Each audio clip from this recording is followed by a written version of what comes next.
Dag student en welkom bij een nieuwe video.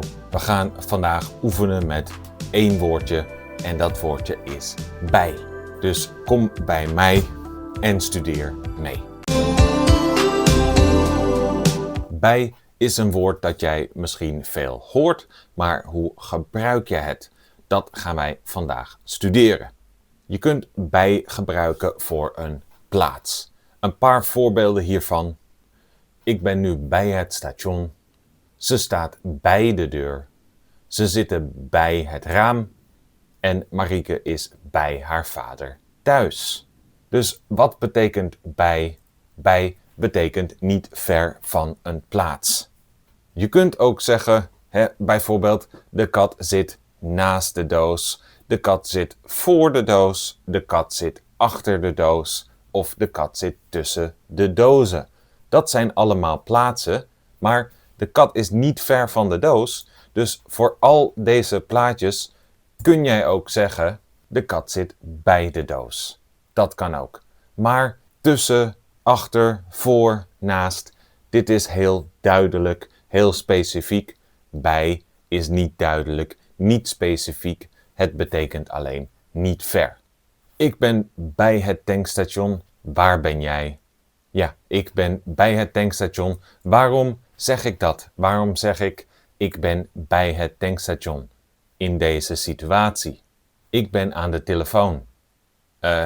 Ja, dit ben ik niet. Dit is geen oude foto van mij. In deze situatie ben ik deze mevrouw. Deze mevrouw is bij het tankstation en zegt, ik ben bij het tankstation.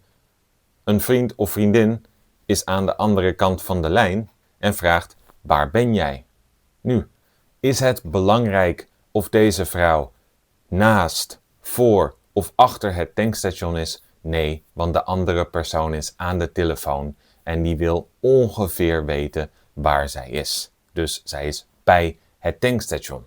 Maar bij deze foto zeg ik ben in het tankstation. En waarom zeg ik dat? Kijk goed naar de foto. Waarom zeg ik niet, ik ben bij het tankstation? Hier is het belangrijk waar ik exact ben. Ik ben in het tankstation, want buiten regent het. Dus als jij ook naar het tankstation komt, kom naar binnen, want daar ben ik. Maar weer, als dit aan de telefoon is het niet belangrijk. Ik ben bij het tankstation, is dan ook goed. Nu, ik wacht bij de receptie. Waarom zeg ik bij? Bij is niet duidelijk, maar het is niet belangrijk. Want als jij naar de receptie gaat en jij kijkt, dan zie je mij meteen. Er zijn niet veel plaatsen waar ik kan zitten. Dus zit ik naast, voor, achter of tussen twee recepties? Nee, ik zit bij de receptie, niet ver van de receptie. Kom naar de receptie en jij ziet mij. En waar ben jij nu? Jij zit op een bankje. Jij wacht op een bankje. Jij wacht in het bos of in het park. En jij wacht bij. Bij wat? Wat is niet ver van jou? Jij wacht bij de boom. Op het bankje in het park. En nu, kijk goed naar deze 6 foto's. Waar ben je? Het dak. Is het belangrijk waar jij bent? Ja, jij bent niet bij het dak. Je bent op het dak. Het station. Ik ben niet ver van het station. Ik ben bij het station. De volgende is de weg.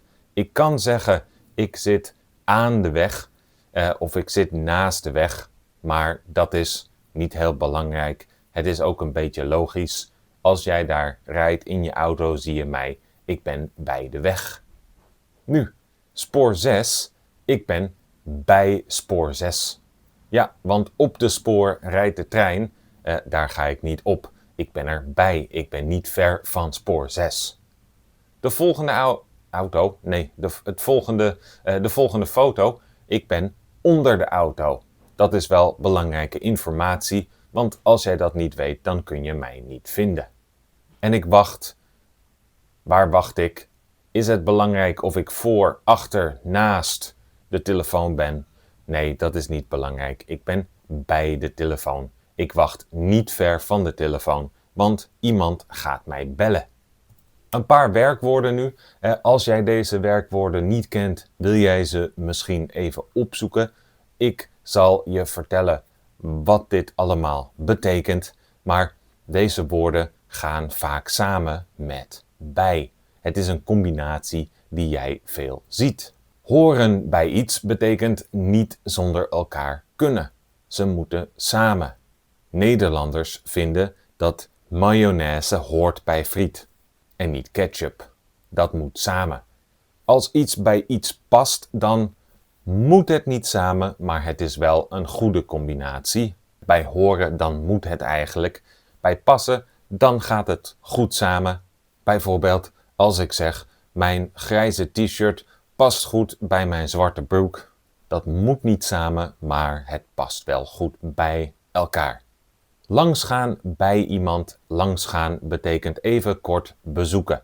Ik ga nu naar huis, maar ik heb een beetje tijd nog, dus ik ga even langs bij een vriend. Dan doe ik even koffie bij deze vriend. Misschien een kwartiertje, misschien 20 minuten. En dan ga ik weer verder.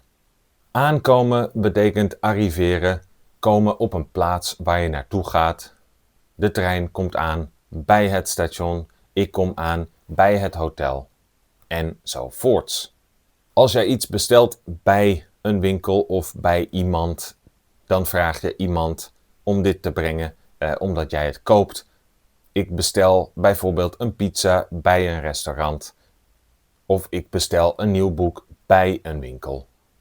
Blijven bij is niet weggaan van iets of iemand. Ik blijf even bij de bagage zitten.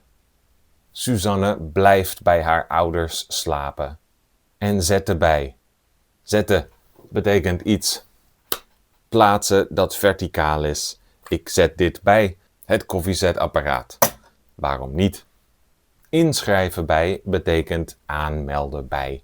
Zeggen dat jij iets wilt doen, dat jij meedoen wilt met iets zoals de sportschool. Ik kan mij inschrijven bij de sportschool of ik kan mij inschrijven bij een talenschool.